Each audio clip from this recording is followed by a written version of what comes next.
Hello everybody, and welcome to Ancient Architects. Please subscribe to the channel for regular content on ancient architecture, as well as all the latest news from the world of archaeology. First of all, let me apologise to regular viewers for the title of this video, but I needed to draw some attention to the subject, in the hope that the tens of thousands of people that saw the posts on Twitter and Facebook take note, watch and actually learn something. I swear these days you can pretty much make up any fantastic claim and someone, well, a lot of people will believe you. But anyway, the burning question, pun intended, is what burned and melted this pyramid? To start us off, I'll tell you what some people have said. I think they were serious. Some think it was the sun. Yes, because if a solar flare, which on average is 10 times the diameter of the Earth, flies directly towards the planet, penetrates the atmosphere, we would see the top of just one pyramid burned and melted. Every other pyramid and ancient temple was fine, but this one, and only this one, was burnt by the intense heat. Does that really sound possible? Okay, so if it's not the sun, what was it? Well, some genuinely believe the pyramids were power plants, and this one exploded, or went into some kind of meltdown. Yes, the famous power plant hypothesis, how people were so technologically advanced that they still use soft limestone and mud brick to build a power plant. Moving on, and another. It was an electric plasma direct energy weapon. No! God, please, no! No! But it doesn't get much better. I even read it was a nuclear bomb. This is exactly what we'd see if a nuclear bomb went off. Hyper-focused damage on just one pyramid, and everything else in ancient Egypt was absolutely fine. That could happen because science. Another said it was caused by a comet or meteorite. But does this really look like the site of an impact? But some have said it's not even a pyramid. It's an enormous ancient tree trunk, and to make a conspiracy out of it, apparently they, in inverted commas, tried to hide it by covering it up with rubble. They did it. Yes, them. Of course, this implies the pyramid has not been explored or documented by archaeologists. Or it has, and it's just a big conspiracy to hide a big tree. Tree? I am no tree. Last but not least, someone said there was a cataclysm 15,000 years ago, and quote, other pyramids were wrecked. Something happened. Whatever it was cataclysmic. End quote. It was so cataclysmic that the Red Pyramid, Bent Pyramid, Great Pyramid, Khafre and Menkaure pyramids still stand, as do the temples and structures of ancient Egypt. And if Egypt saw a cataclysm 15,000 years ago, well, this is still thousands of years before the first pyramid was even built. So, now we're past the ridiculous, it's actually time to learn something. While some have said that this is the Black Pyramid of Amenemhat III, it is in fact the Pyramid of Senusret II, located at El Lahoun in the Fayum region of Egypt. It was built in the 12th dynasty between 1897 and 1878 BC, which was during Egypt's Middle Kingdom. The original name of the structure is Senusret Shines, which is ironic considering how it looks today, with its messy exterior and dark colour. And no, it's not because it was burned and melted, it's because of the decayed appearance of the mud bricks it's made from. The colour on the photo that's going all around social media has been artificially enhanced. Here we can see the original on the right. Everything about the colour of this photo just looks a bit off. But anyway, the top of the pyramid is darker than the rubble and sand around it, but every photo and video you can find on the internet shows the top of this pyramid is not burned or melted. It's just because, as I've said, the bulk of the pyramid is made from mud brick, and that's darker than the average limestone. The pyramid was built onto a natural limestone mound which was cut and shaped before construction began. Large limestone cross walls were built onto a platform, and these run all the way through the structure in a radial pattern, like this, and the gaps between the walls were then filled with mud bricks. According to John Shea Perring, the bricks were made of a mixture of Nile earth and chopped straw. It was like a cheap but effective filler material, which, when laid down, was supported by the structure's stone skeleton. So, with a natural limestone rock base and a mud brick core, this pyramid was actually quite easy to build. The pyramid was then entirely cased with fine Chura limestone, meaning that when it was complete, it would have looked as perfect as any other pyramid that came before it, and you'd never have known what material filled the inside.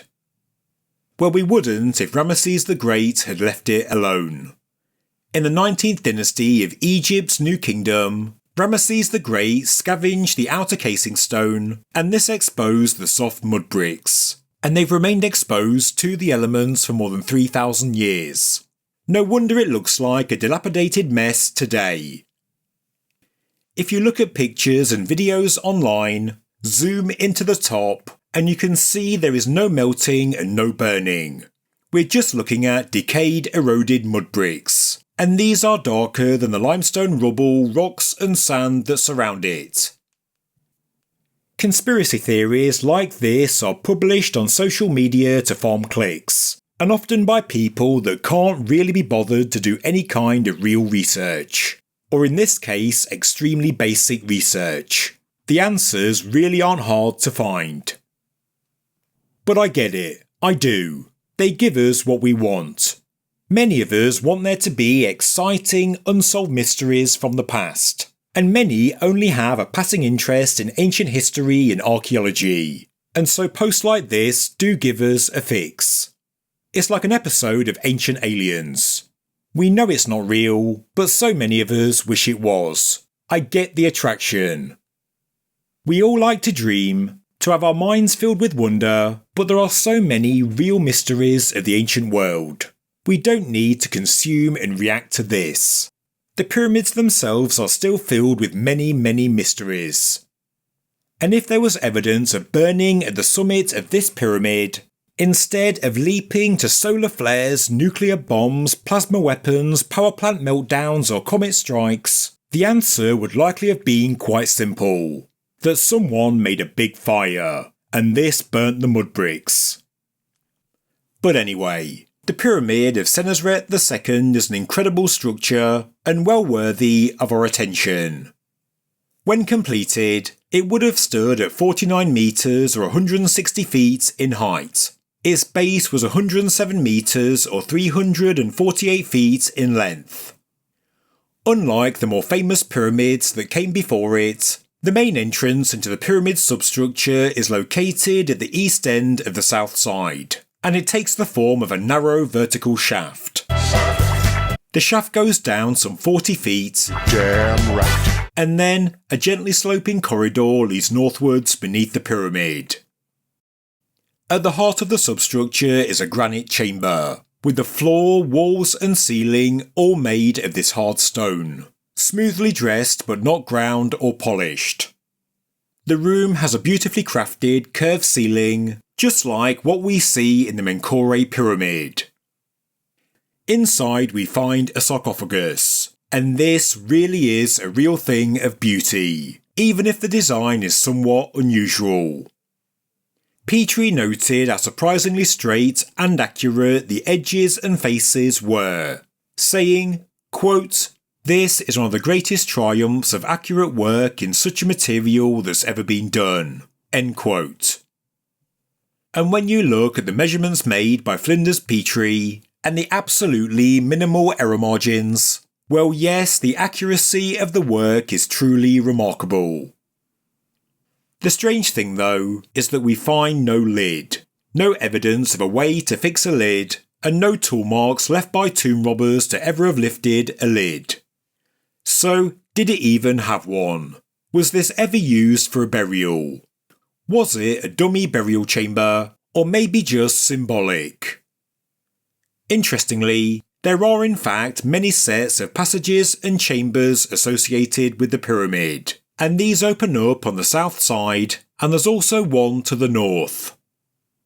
The northern set is known as Tomb 621, and it is a fantastic grand tomb, no doubt intended for royalty. The burial chamber is lined with granite, but with a limestone ceiling, and the sarcophagus really is a true work of art.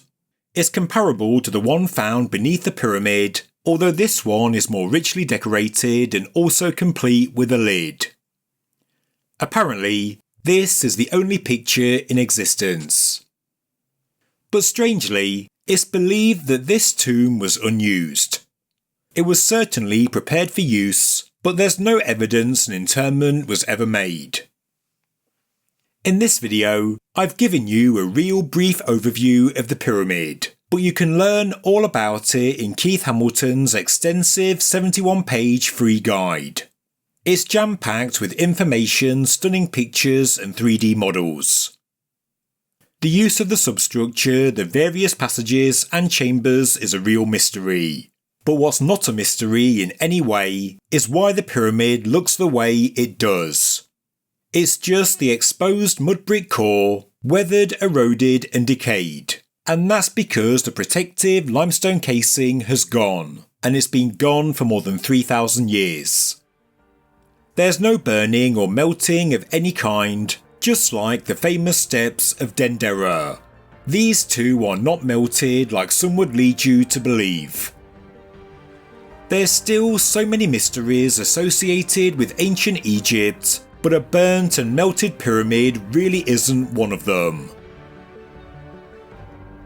Thank you very much for watching this episode of Ancient Architects.